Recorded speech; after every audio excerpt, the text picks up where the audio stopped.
Okay, everybody, welcome back to Musician Shift. I'm your host, Allison Austin. How's everybody been doing?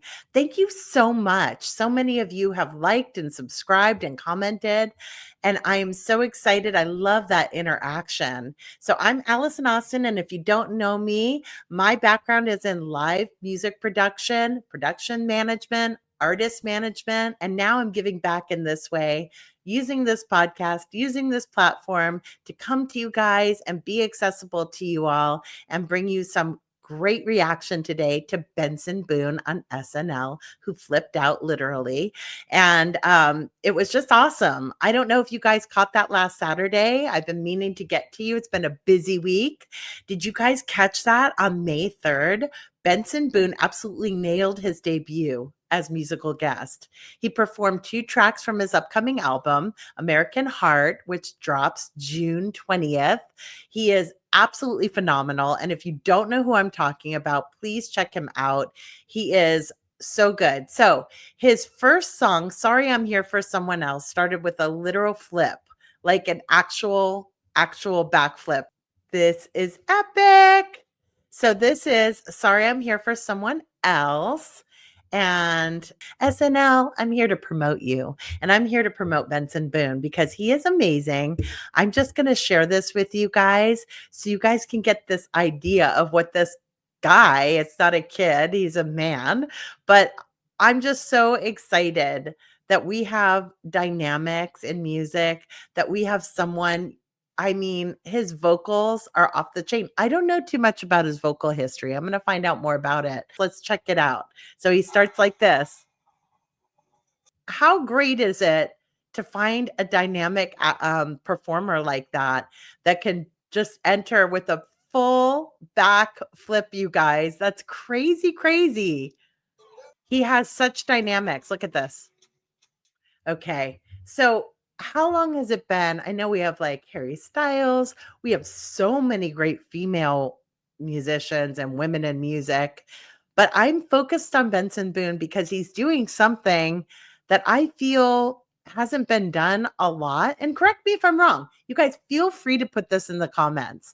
If you can think of someone else right now that has these kinds of I feel like there's been a lot of people, obviously, in time in the past, like obviously Aerosmith. We've had a lot of people. Let's not forget about Freddie Mercury. I mean, dynamics running around on stage, jumping on things. But I just feel like he's using all his strengths. And one of his strengths is his humility and his voice and the ability that he has to do crazy backflips. But I'm going to skip ahead to where his voice gets to the place where people mess up all the time, in my opinion.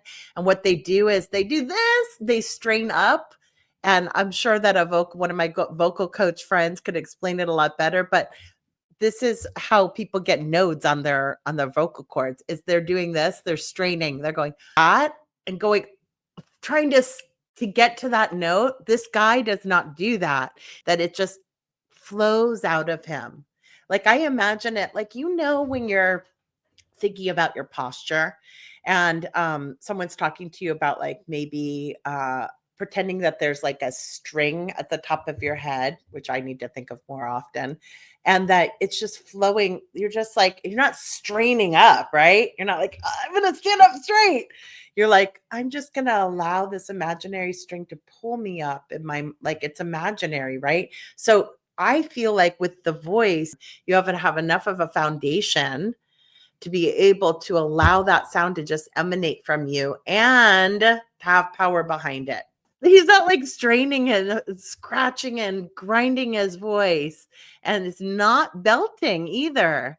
He's letting it just rise up out of him, and he's not straining. It's not going to benefit you. It's better to hit a solid note where you have control over it than to try to go at the top of your range or something when you're not really controlled enough yet in your tools kit.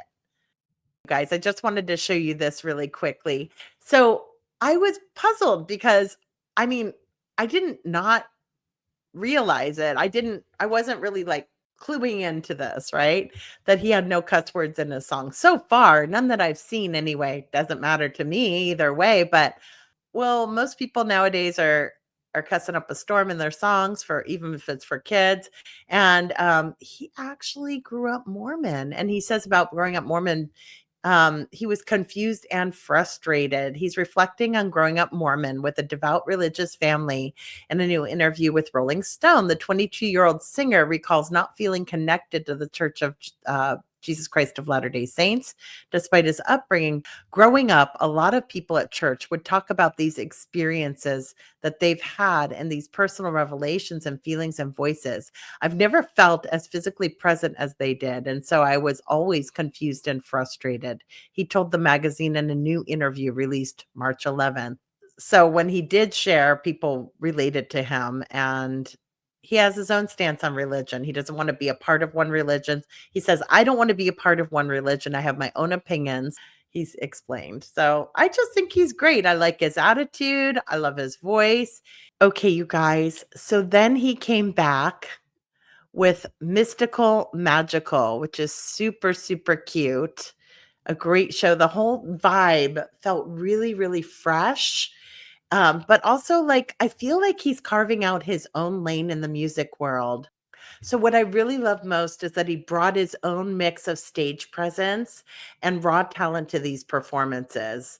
So it's one thing to have like a great voice and no, he just knows how to entertain. It's a really rare combo and I cannot wait to hear this full album when it drops. I'm so excited. I really appreciate all the new subs. I really appreciate it. You can do it right now if you could just go and like and subscribe and getting to 1,000 subs. That's where we want to be. So stick with us and we'll see you soon.